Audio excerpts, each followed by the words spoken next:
मैं बहुत सारे जहाज़ियों को जानता हूँ जो कि मर्चेंट नेवी में हैं और कुछ ना कुछ अलग ट्राई करना चाहते हैं। कुछ ऐसे मेरे सी फेयर्स हैं, दोस्त हैं जो कि आज के डेट में रेस्टोरेंट का बिज़नेस कर रहे हैं। तो कुछ ऐसे मेरे दोस्त हैं जो कि अलग तरह का बिज़नेस कर रहे हैं। मैं भी आज के डेट में एक इंस्टीट्यूट चला रहा हूँ। उसके अलावा मेरे कुछ ऐसे दोस्त हैं जिन्होंने यूपीएससी की तैयारी करी, आईएफएस बन गए। कुछ ऐसे मेरे दोस्त हैं जिन्होंने यूपीएससी की तैयारी करी लेकिन आज मर्चेंट नेवी में चीफ इंजीनियर हैं।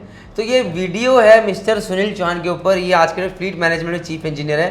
बट ये video is not about fleet management, this is not about being a chief engineer, this is about thinking कि यार मैंने मर्चेंट नेवी से बाहर क्यों जाना चाहता था, मैंने यूपीएससी की तैयारी क्यों करी, मैं कैसे और क्यों फेल हुआ, कितना खराब लगा और मैं अभी क्या कर रहा हूँ। So without wasting any time let's just start but a brief introduction. Sunil ji, मैं चाहूँगा कि आप प्लीज़ ऑडियंस को बताएं अपने बारे में थोड़ा सा। हाय नमस्कार, my name is Sunil Chauhan and currently I'm selling as chief engineer with fleet management and we are batchmates and I have done my college from MERI Kolkata. So and let's proceed further, then we'll keep on discussing things. Okay. Yeah. Sir ये बताइए merchant navy के बारे में सबसे पहले कब सुना था आपने? सर मर्चेंट नेवी के बारे में एक्चुअली मैंने कॉलेज जाकर ही सुना। उससे पहले मेरे को इसके बारे में कोई आइडिया नहीं था। नहीं, कॉलेज जाके कैसे सुना? मतलब सर काउंसलिंग फॉर्म आपने फॉर्म भरा होगा? मेरा फॉर्म मेरे भाई ने ही भर दिया था और मुझे जब उसका फाइनली जब वहाँ जाने का वो मिला तब मुझे पता चला कि ये भी इस तरह का एक कुछ कैरियर ऑप्शन है। और टीएस चाणक्य का नाम थोड़ा बहुत सुना हुआ था but I had no idea कि वो है क्या, मतलब। अच्छा, MERI कोलकाता तो भूल ही जाओ। MERI कोलकाता का तो कोई नाम मेरे को नहीं पता था and I am sorry to say but मेरे को उसके बारे में कुछ पता तो फिर MERI कोलकाता मरीन इंजीनियरिंग करने का आपने कब सोचा? ये भी exactly right at that moment जब हम लोग वहाँ काउंसलिंग में बैठे हुए थे। तो जब बाकी लड़कों से वहाँ पे पूछा गया कि क्या क्या है तो वहीं पर ही थोड़ा बहुत इन्फॉर्मेशन पता चली तो इंजीनियरिंग वर्ड एक अच्छा लगा।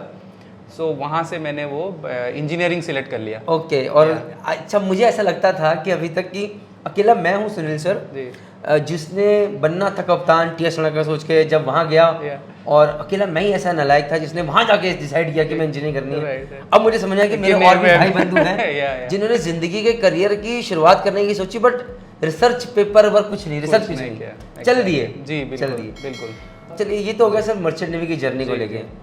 तो अब अगर मैं थोड़ा एक लॉन्ग टर्म में आऊँ तो भाई आप कप्तान नहीं बने, आप चीफ इंजीनियर, कोई रिग्रेट्स, एनी रिग्रेट्स कि कप्तान नहीं बना और चीफ इंजीनियर बन गया? नहीं, एज सच मेरे को एज सच कोई रिग्रेट्स नहीं है बिकॉज जिस लाइन में मैं हूँ वहाँ पे we are at the top. तो ओके।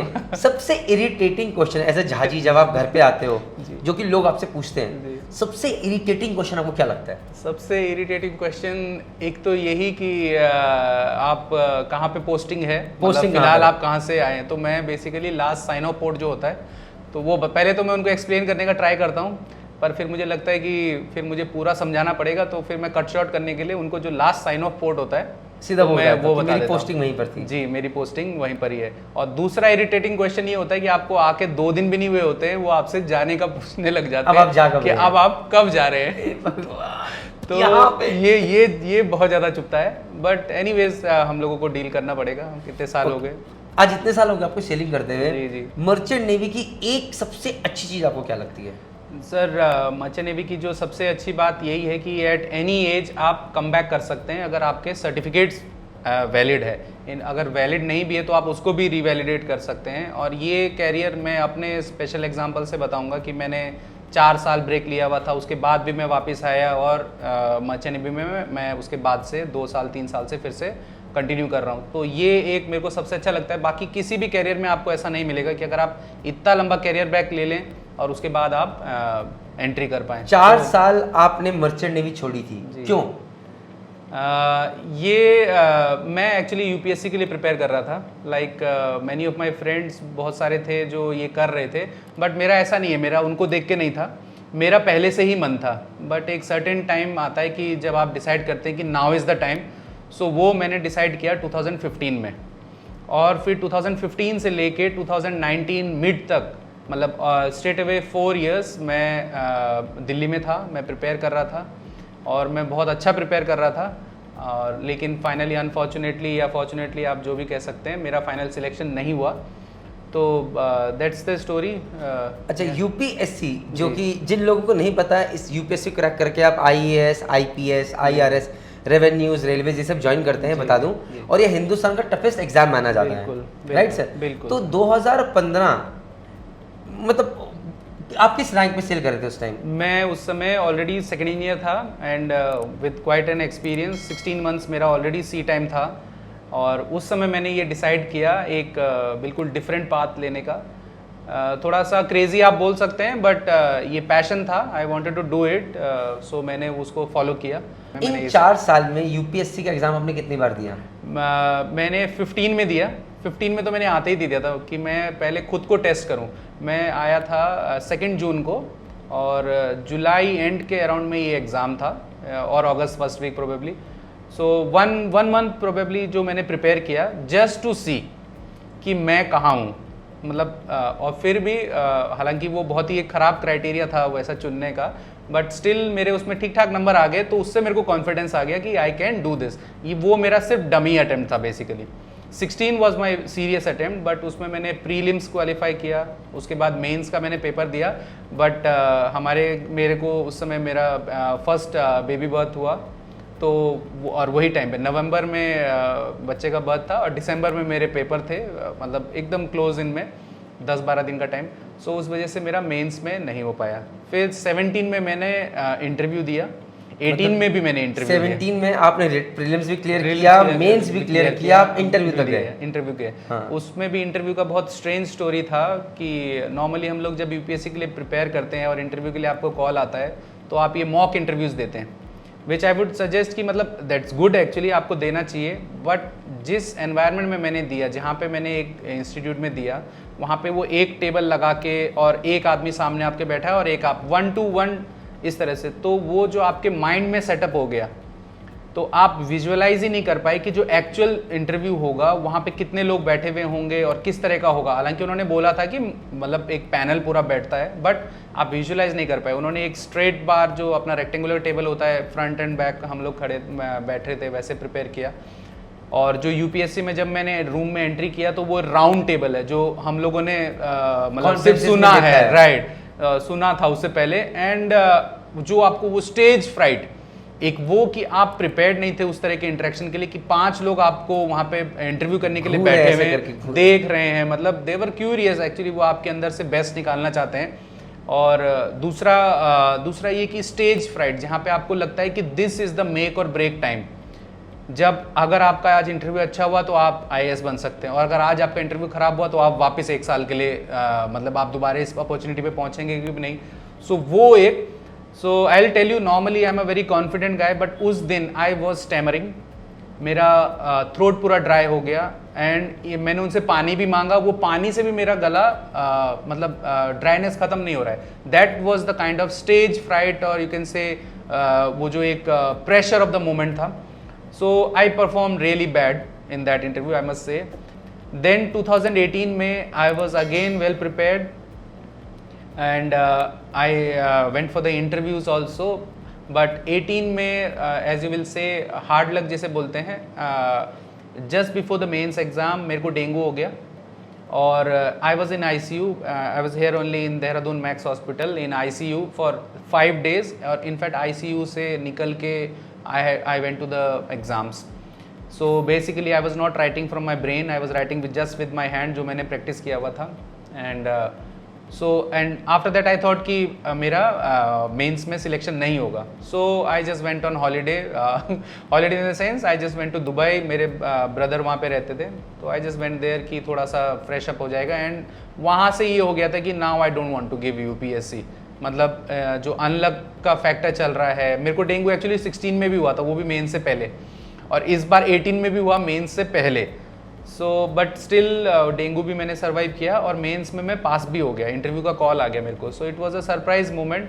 तो फिर मैंने इंटरव्यू के लिए बहुत जी तोड़ मेहनत करी, एंड मतलब खुद की तारीफ वाला बात है कि I got 186 marks, and which was, जो मैंने फाइनल रैंक लिस्ट निकाली तो उसमें इंटरव्यू में मेरे से ज़्यादा नंबर सिर्फ 10 लोगों के थे पूरे हिंदुस्तान में, जो फाइनल सिलेक्शन लिस्ट था या, और मेरे 186 आए। वो मेरा इंटरव्यू बहुत अच्छा हुआ था because I was prepared, and जो मैंने लास्ट टाइम मिस्टेक करी थी I was aware of that. So but वो 186 भी fail short by 1 mark, and I got 911 and the cutoff was 912. So that was the ये सर की marksheet हम आपको ओपन दिखा रहे हैं। एक नंबर इससे जब आपके सपने टूट जाते हैं वो अभी जानेंगे। आप सोचिए सरकारी नौकरी के लिए आपने 1 साल नहीं, 2 साल नहीं, 3 साल नहीं, 4 साल तैयारी करी, मर्चेंट नेवी जैसी नौकरी को साइड कर दिया, सेकेंड ईयर जैसी सैलरी को साइड कर दिया। Sir you must have been shattered in the sense मेरे को किसी से I did not wanted to talk to anybody. मेरे फ्रेंड्स मुझे मतलब मेरे से ज़्यादा दुखी, मैं भी दुखी था ऑब्वियसली, दुखी हो गए। 4 साल से आपने मेहनत करी है और सडनली मतलब 1 मार्क पे आके आपकी गाड़ी रुक जा रही है। सो वो तो था ही। इनफैक्ट जो कौन सा ये आपको जो कंसोल करने के लिए जो फ़ोन कॉल्स आते हैं और ये सब, and they start repeating the same thing कि आपने मेहनत करी है। So I did not wanted to hear that, मुझे वो नहीं सुनना था। सो मैंने काफ़ी टाइम अपना फ़ोन भी बंद करके रखा। बट इवेंचुअली आपको ओवरकम करना होता है कि life moves on. So that day I decided कि नो मोर यूपीएससी, नहीं होना है प्रोबेबली, दैट्स द रीजन। एक नंबर से रह रहा हूँ, हर बार डेंगू हो रहा है। डेंगू मेरे को 2 बार, इनफैक्ट वही नाना पाटेकर का एक बहुत अच्छा डायलॉग है, बट पूरा नहीं बोलूंगा, बट एक मच्छर आपको बहुत कुछ कर सकता है। सो दैट्स द स्टोरी कि आप डेंगू से सावधान रहिए और यूपीएससी के लिए प्रिपेयर करिए। जो बच्चे यूपीएससी की तैयारी करें जी, आप उन्हें, अगर आपको लगता है कि कोई आपसे गलती हुई है जो कि ये लोग ना करें, वो क्या गलती हो सकती है? वैसे तो बहुत सारी मिस्टेक्स होती हैं जो आप करते हैं। First thing, you start late, that's the mistake that you should avoid. Second, you don't have to give up. And one important thing, you miss 1 day, you got to repeat 1 year. So health को we need to take care of. Great, points well taken. And all those UPSC aspirants जो कि Mariner हैं, ये points को please अपने दिमाग में रखिए। Okay, one important question sir. अभी आपको इतने सालों के सेल करते हुए आपके 2 बच्चे हैं, एक रिग्रेट जो आपके जीवन में जिंदगी भर रह जाएगा बिकॉज आप मर्चेंट नेवी में हैं?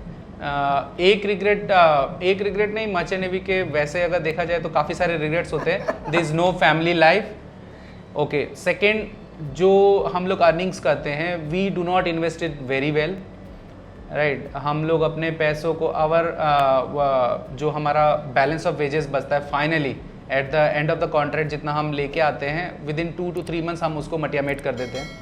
So that's the regret that we should invest wisely. And अगर मैंने यूपीएससी की प्रिपरेशन थोड़ी पहले की होती तो I would have known this thing even before, so I would have made some more money comparatively. So it's life, I mean. But अगर merchant navy में नहीं होते या मैं कोई दूसरी जॉब कर रहा होता तो of course I would have not missed. कोई मेजर आपकी ज़िंदगी में जो पार्ट रहा परिवार, कोई आपने कोई मेजर चीज़ मिस करी है जो कि आप मर्चेंट नेवी के उसमें? सर मेजर इवेंट आपकी ज़िंदगी का? डेफिनेटली अभी जो मेरी सेकंड डॉटर का बर्थ हुआ है, that was on 7th of July। और in spite of like intimidating the company 2 months prior कि मेरे को साइन ऑफ करना है, I was signed off on 6th of July। And Bombay में मेरा covid test and all that formalities के बाद I could reach Dehradun and I reached 1 hour late. I mean my daughter arrived 1 hour before me.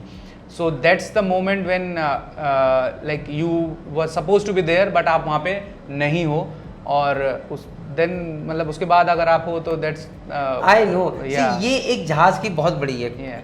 Sir ने बहुत कोशिश करी, company ने बहुत कोशिश करी, बट कुछ चीजें ऐसी होती है कि जो कि आपके हाथ में नहीं रहती। डिमांड होती है क्योंकि वेदर खराब हो जाए, जहाज एंकर पे रह जाए, चार्टर चीजें बोलते हैं, and we have to be prepared. तो ये तो बहुत, ये जिंदगी भर रहने वाला है, राइट? इनफैक्ट मेरी wife drove the car herself. Of course my mother was there and my father was there, but she had to go to the hospital all alone, I mean basically without her husband। बिना पति के वहाँ जा रहे हैं, बच्चा हो रहा है। so ये बड़ा एक ये, लेकिन मैं बोलूँगा जो आपकी वाइफ उनके लिए क्लैपिंग है जी यहाँ पे। It requires a lot of courage to do that, भैया मानना पड़ेगा। जहाज पे सबसे ज़्यादा काम एक स्ट्रेच में आपने कितने घंटे किया होगा आज तक? मैं जब मैंने यूपीएससी के बाद जब फर्स्ट शिप ज्वाइन किया, सो उसमें हमारा जनरेटर्स का आई मीन रनिंग शिप में ब्लैकआउट हुआ एंड देन एक के बाद एक 3 जनरेटर हमारे बैठते गए फॉर सर्टेन रीज़न। तो उसमें हम लोगों को जो फर्स्ट जनरेटर को हम लोगों ने लाइव किया, so that was after 16 hours। सो देन हम लोगों ने जो सेकेंड जनरेटर के लिए अनदर 4 hours, सो 20 hours में हमारे 2 जनरेटर्स रेडी हुए। थर्ड जनरेटर को रेडी करने में टाइम लगा, वो हमारा लगा 5 hours। सो आप सोच सकते हैं कि it was more than 1 day that हम लोग working and it's not just कि आप सिर्फ जागे हुए हैं, जागना एक अलग बात होती है, जागते आप मूवी देखते हुए भी जागते होते हैं कभी कभी, तो आपको इतना पता नहीं चलता है, but you are doing hard work, physical hard work and humid, no fans, कुछ नहीं चल रहा है, गर्म हो रहा है सब कुछ, और आप मतलब 22, 23, 24 घंटे आप कंटिन्यू काम कर रहे हैं। जहाज पे अगर आपको अच्छे से रहना है, इज्जत, सबसे ज़रूरी चीज़ क्या है सर उसके लिए? अगर जहाज़ पे हमें बहुत अच्छे से रहना है तो you got to be hard working, of course आपको हार्ड वर्किंग तो करना ही करना है, you have to be sober, मतलब जब तक आप सीनियर मोस्ट रैंक पे नहीं है आपको गुस्सा अच्छा नहीं लगेगा आपके ऊपर। Okay. वन शुड डू, या I'll sir give you a question. आप Yeah. जहाज के चीफ इंजीनियर हैं, जी, आपके पास 2 फिटर काम कर रहे हैं। राइट एक फिटर है जो कि काम में बहुत अच्छा है, राइट स्मार्ट, लेकिन एटीट्यूड गजब है, राइट मतलब मुंह पे जवाब भी दे सकता है और थोड़ा रूड भी हो सकता है, राइट और कभी कभार बदतमीज हो सकता है कि ये ऐसे नहीं होगा, ऐसा होगा, मुंह पे बोलेगा, आपके जवाब देगा। और एक है जिसको काम बिल्कुल नहीं आता है लेकिन बहुत सोबर है, सब आप क्या बोलते हैं साहब सब ठीक है, बहुत इज्जत करता है, मान सम्मान Right, करता है। आपको इन दोनों में से किसी एक को चूज करना है, आप किसको चूज करोगे?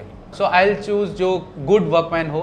अगर वो एक्चुअली जब आप गुड वर्कमैन हो तो आपके साथ थोड़ा एटीट्यूड भी चलेगा, क्योंकि मैं मैनेज कर लूंगा, मैं आपको ये मैन मैनेजमेंट मेरा है, यस एग्जैक्टली।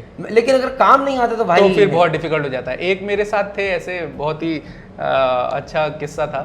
तो हमारे शिप पे ओनर सडनली डिसाइडेड कि from 380 CST we will go to 720 CST fuel oil container ship, big, और ऐसा कंटेनर शिप जहाँ पे we were consuming 100 tons per day.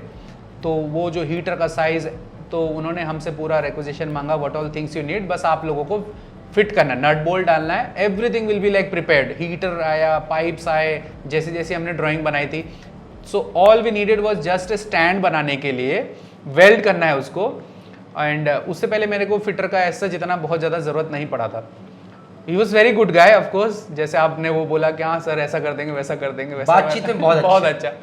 और जब डेस्टाइन डे पे हम लोग रेडी हैं कि ओके ये बार कट करो और हम लोग इसको वेल्ड करेंगे, स्टैंड मतलब जिसके ऊपर हीटर रेस्ट करेगा, इट वाज ह्यूज हीटर।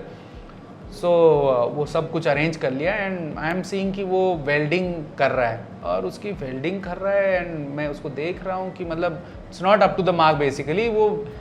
वो जैसे हम लोगों ने नॉर्मली रोड साइड पे वो ये गेट वेल्डिंग करते हैं ना, टैग वेल्डिंग टाइप, वो इनफैक्ट वो तो मुझे लगता है अच्छे होंगे, फिर भी ये उससे भी बहुत ही पैथेटिक कंडीशन में RPFW repair fitter and welder, जिसका नाम ही है वेल्डर, और Lloyd's class certified welder from a very reputed institute in Bombay, I won't give the name. So वहाँ से उसके पास सर्टिफिकेट है और उसको वेल्डिंग वो मतलब finished nothing. So I had to pick up that welding thing I was doing, and because हम लोगों को इतना प्रैक्टिस नहीं है तो बीच बीच में वो खोल के देख रहे हैं, my eyes were like red हो रही है, ये हो रही है, मी एंड चीफ इंजीनियर, और गुस्सा गुस्सा इतना ज्यादा।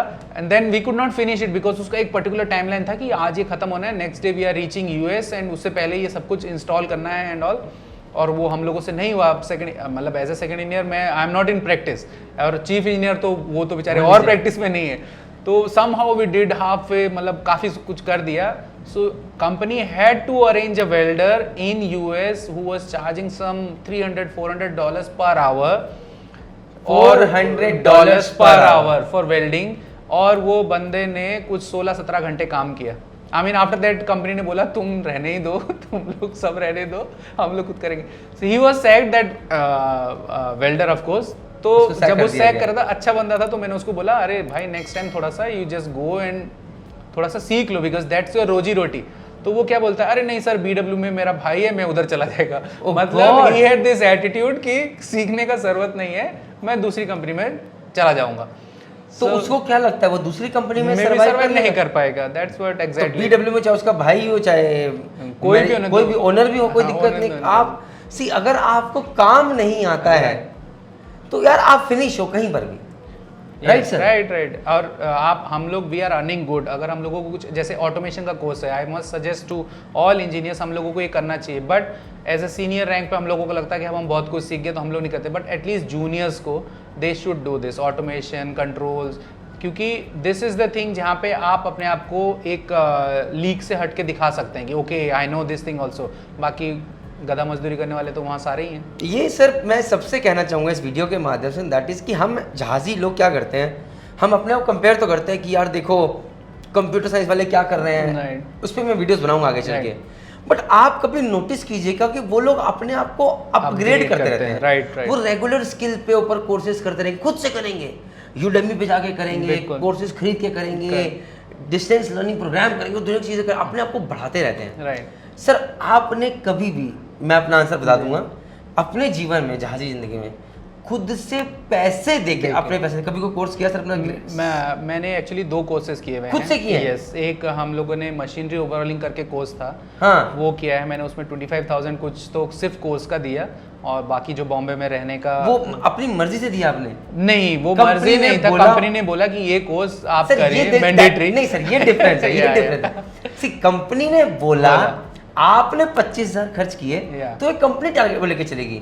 मेरा क्वेश्चन है अपनी मर्जी से कि नहीं यार ये ऑटोमेशन का जो कोर्स है ना ये मेरे को जरूरी है, ये 50,000 का मिल रहा है मुझे यहाँ पे, कंपनी करा रही, मैं खुद से करूंगा 50,000। क्या कभी किया आपने? नहीं, इस तरह से नॉर्मली वही, that's what I am saying. Sir 0.01% नहीं सर, मैं श्योर हूँ एक भी जहाजी पूरे हिंदुस्तानी पूरी दुनिया में नहीं होगा नहीं करते हैं जो कि अपने ऊपर खर्च करना चाहे कि यार ये चीज में जहाज पे काम आएगी। And this is where we lack sir. I am tell you why sir. जब कंपनी पैसा खर्च करती है और कोर्स कराती है सर, हम जाते हैं चल यार थोड़ा टाइम पास करेंगे, थोड़ा लोगों से मिलेंगे, और एक जबरदस्ती भी रहती है क्योंकि यार कौन जाना चाहता है छुट्टियों पे घर से बाहर। बट जब सर आप अपनी जेब से पैसे देंगे, यू आर हंग्री सर, आप जूस निकाल देंगे बिल्कुल का, आप खून चूस लेंगे बिल्कुल। एंड वो जो आप वहां से सीखेंगे, दैट इज वो जो आपको अपग्रेड करके लेके जाएगा, वो आपको काम में भी काम आएगा, मान सम्मान भी दिलाएगा। बिल्कुल। And that is every seafarer including me, we need to learn. अभी now I have started investing in my career sir, now very late in my career I have started upgrading myself कि नहीं मुझे ये भी course करना है। I am not a merchant navy, maybe about leadership, maybe about entrepreneurship, different challenges. अब मैंने शुरू करा है सर। बहुत अच्छा। एंड वंस अगेन जैसा राजीव कौशिक सर अपने फाइनेंशियल वीडियोस में कहते हैं कि the best thing that you can do is invest in your career. So please guys, आज के इस वीडियो से चौहान सर के साथ हमने चीज़ जानी कि घबराइए मत, रिस्क टेकिंग लीजिए। अगर दिल कर रहा है एग्जाम देने का, सपना कुछ बनता जा रहा है, बट जल्दी शुरू कीजिए, लेट मत कीजिए। मैं बोलूँगा चौहान सर बहुत थैंक यू हैं कि भाई मर्चेंट नेवी ने अगर 4 साल का ब्रेक लिया, फेल हुए, चाहे वो 1 नंबर से हो लेकिन फेल कहा जाता है, लेकिन वापस मर्चेंट नेवी ने ऐसे करके लिया। इन्हें ये शिकायत है कि जब इनकी बिटिया हुई है 1 घंटा लेट पहुँचे, हम ये भी अग्री करते हैं, बट इन्हें ये भी इन्होंने साथ साथ मानते हैं कि एक मिडिल क्लास फैमिली से निकल के आज ये जो जर्नी है, जो इनके पास फैसिलिटीज़ है, जो कन्वीनियंस है, that is also because of merchant navy. मैं right sir? Exactly. So all because of merchant navy, all because of merchant navy. और अभी जिंदगी बड़ी लंबी है, दुनिया बड़ी लंबी है, और कामयाबी तो हम पाके मानेंगे, राइट सर? बिल्कुल। तो with this all we can say is please stay connected. Thank you very much. जय हिंद, जय भारत, जय माता दी। आपने जो भी इस वीडियो से सीखा है नीचे कमेंट सेक्शन में मेंशन कीजिए, और जो जो आपको लगा है कि ऐसी कोई चीज़ें जो कि आप जानना चाहते हैं वो भी बताइए, ताकि हम और अपने ऐसे विजिटर्स को लेकर आएँ और उनके साथ उन सब चीज़ों की बातें करें। विद दिस मैं आप लोगों से विदा चाहूँगा। Thank you very much. जय हिंद, जय भारत, जय माता दी।